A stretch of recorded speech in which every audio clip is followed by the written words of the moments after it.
Hello, I'm going to be showing a tutorial on how to build a map, or you can do whatever you want using Hammer, right? I'm going to be making a parkour.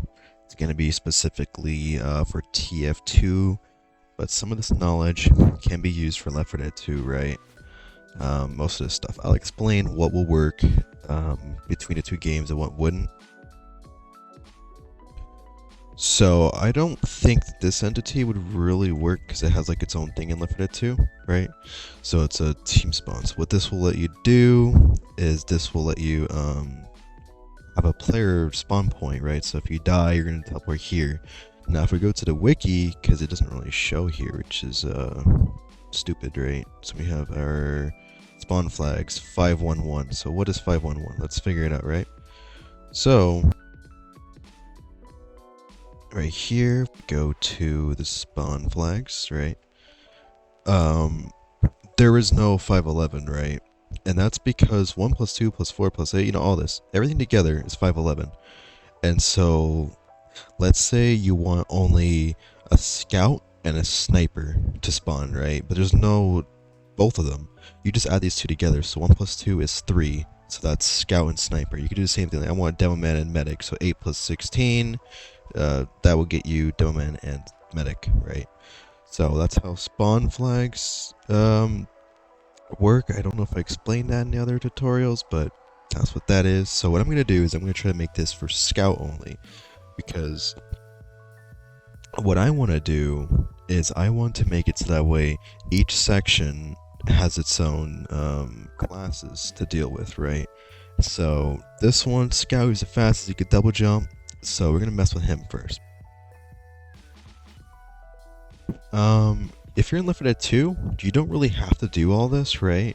You just need to write it down, you just need to code it down if you want to. I'm going to do it this way because I'm going to have the project file saved, and because in TF2 you can use the commentary exploit, which allows you to just load everything pretty much at once without any test scripts. Isn't that crazy? But I'm going to be showing the test script way, because it's going to go over both Left 4 Dead and TF2 at the same time. So yeah, so this one's going to have one, and we're going to need multiple of these, by the way, so we're going to need like 16 if you want 16 players, right? But this is just going to be for a test for now. I'm going to be testing this room out. I'm going to show you how to do this, but I will be right back after I build this room.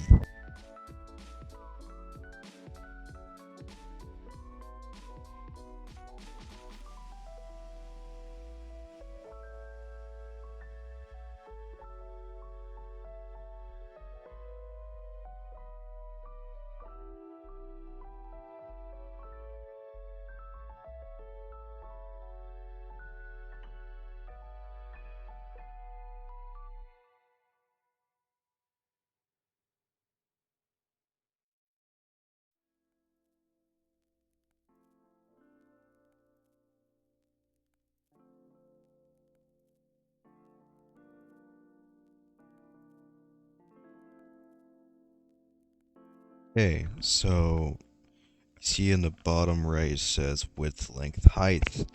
Well, we're gonna use this as a reference, right? Because you can't put that in a test script.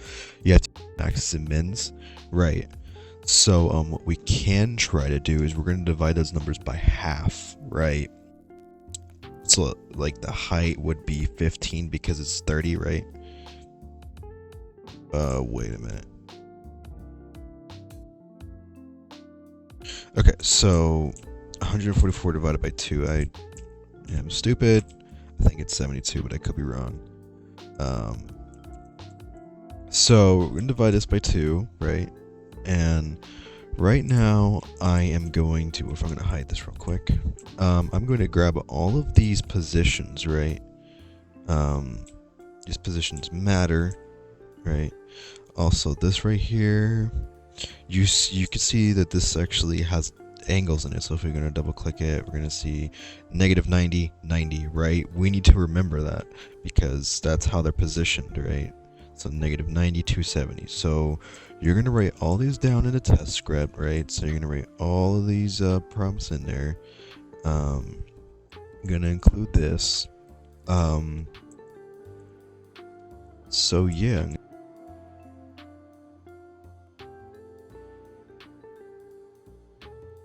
Alright, so of course we're going to need to create the entities, and we're also going to need to rename some stuff. So first, we're going to start with renaming.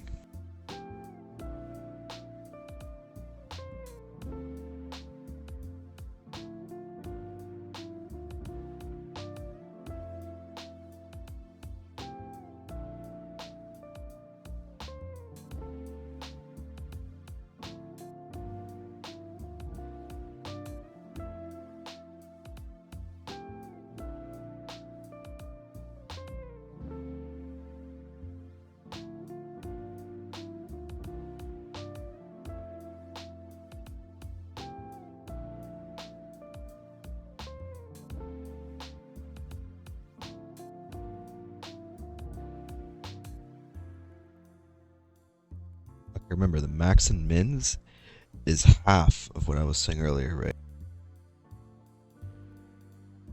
So right here, 804, which is 402, 720, 360, 144, 72, right? And mins is the negative value of your maxes. And we're gonna see what it looks like in game. But I have to get all these other props in real quick. So after I get all of these props in, I will be right back. Actually, before I do that, let me go explain what's going on. We're gonna kill all the VAPs in case something goes wrong. We need to redo the script, or we just want to redo the script, you know. Okay, so we kill the VAPs. Then, so what alias is it's like a, it's hard to really explain how an alias is. I went over that already, but basically, so now if we type in the word platform, it'll do what platform is. If we type in the word team spawn, it'll do what team spawn is. etc, right? You get it. Okay, so now we're gonna rename all the props just in case. We're gonna name all the team spawns, and I kind of ruined it right here because I forgot to do func respawn. Let me go and do that.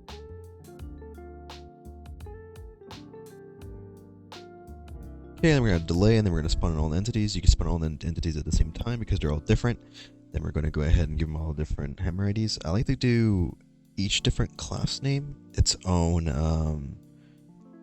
1000 kind of thing, right?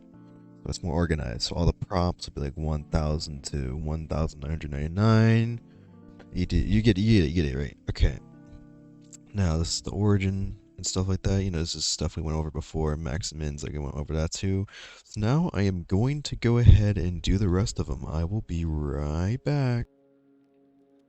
One more thing I forgot to mention, when you're doing props, you should always have angle 000 if that's like their default, right?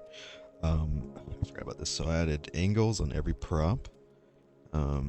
Sometimes you might need to do triggers if you rotate them, but other than that, this is basically how it is, as you can see right here. Negative 9000. Okay, that's pretty much it. Alright, this is everything that I have so far, right? I got everything here. Oh, that's not right. Give me 1 second.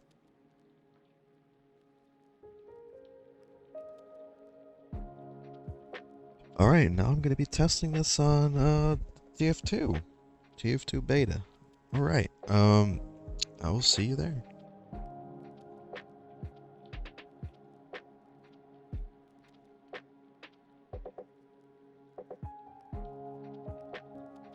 Alright, let's go see what broke. Okay, let's see where it's at. Okay, let's go ahead and try to respawn myself first of all, right?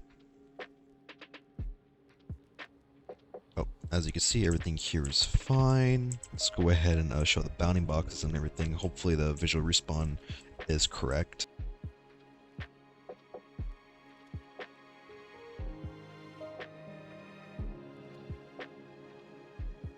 As you can see, it actually looks perfectly fine. Yeah, that actually looks really good. Okay, so now if I try to respawn, let's see what happens. I really hope it doesn't kill me. and this doesn't work either. I'm gonna have to figure out why this is the case. Oh yeah, the reason why the bounding box is messed up here is because you have to set the parent and clear it. Alright, I'm gonna figure out what's up with this thing, and I will see if I can get myself to spawn here. Figure out my error. So on the info player team spawn, you need team 1, and for the funk respawn room, you're gonna need solid 2 because it's a trigger. Forgot about that. Another thing is you need to rename the class name back to its original, otherwise it just won't work. So what I've gone ahead and done is I've done that right here, right? Now it works perfectly fine.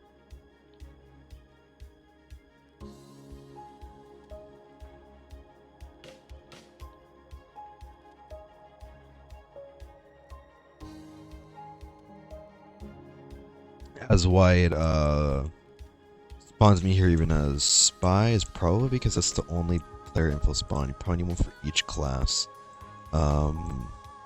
So I'm gonna see if that is the case, and we will see what happens, right?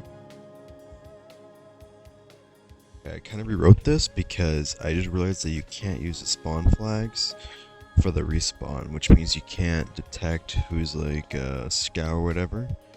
So you might be able to do this on the newer versions of Tf2, but in this current version you can't. So we're gonna create a point client command. What this does is we can send commands to the client, right? So, and also we're gonna be using a filter activator name. So this is really important. This is what we're gonna use to detect who's done with a specific part of the parkour or whatever, right? Okay.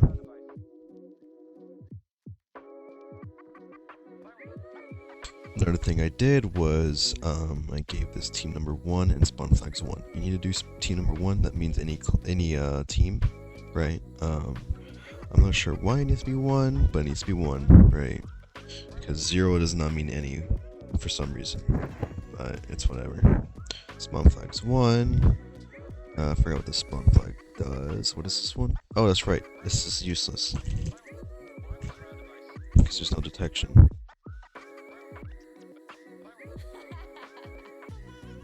So when this trigger gets touched, it's going to test the activator. What is the activator? Well, we're going to go down here.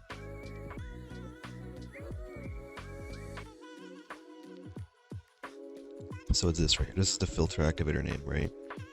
So this is going to be Scout. So if your name is Scout, teleport here, and also join your name as join class as Scout. And what a filter name is, it's the target name. So if you want to set someone's target name to Scout, then it'll be that. So if their name is not Scout, go to VAP Spy, and then VAP Spy will do the same thing. It's gonna look for a spy, and if you're spy, join in, teleport. And also I'm using VPCC. It's the point client command, right? And at the very end, we're gonna do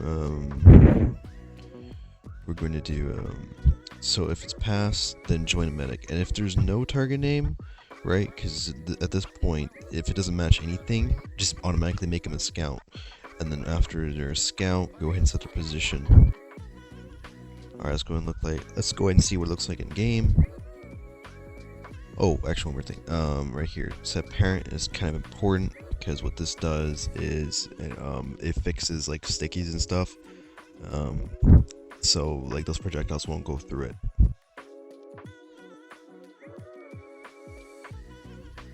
Okay, let's see how if we touch it.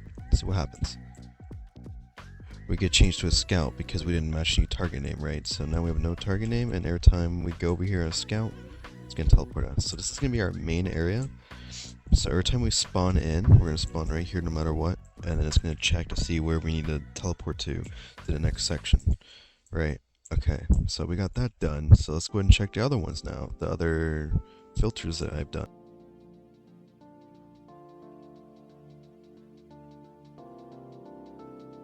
You can see it does spy and it teleports me somewhere else, which is off this thing right here.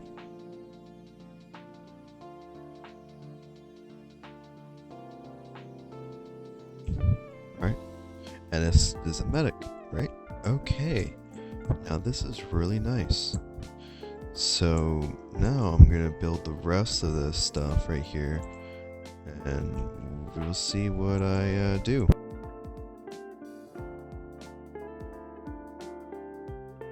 Okay, I'm gonna go over some few changes that I've.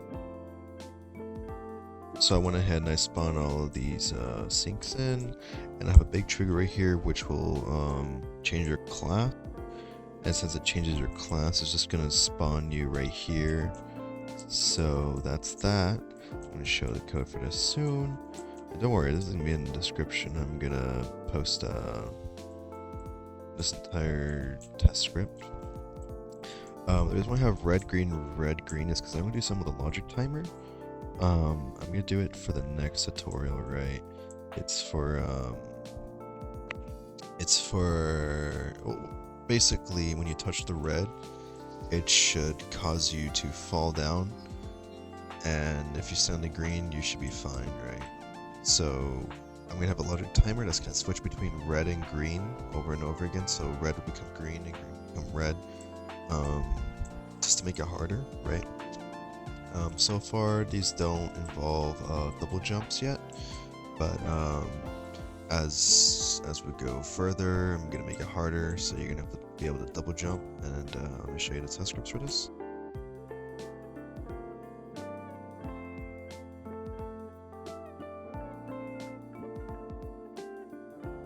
One of the things I've changed is I've changed this so that way it was more smoother, because it didn't put you in the right spot. And it's a set ang, which sets your angle to look at the parkour section instead of against the wall.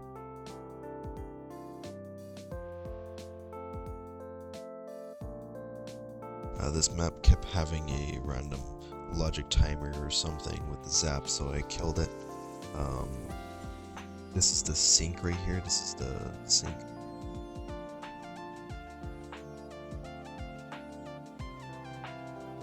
There we go, this is where we start, right? Okay, this is also the spawn. So what I've done is I made it so you join the class civilian, which of course teleports you to that spot, and then we have all this other stuff here.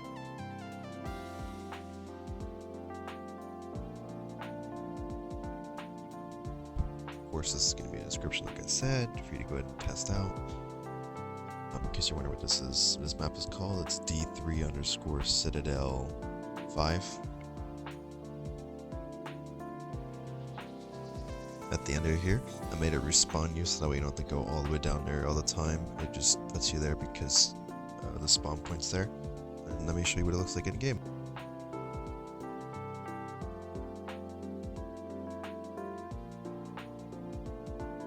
You can see it teleports me here.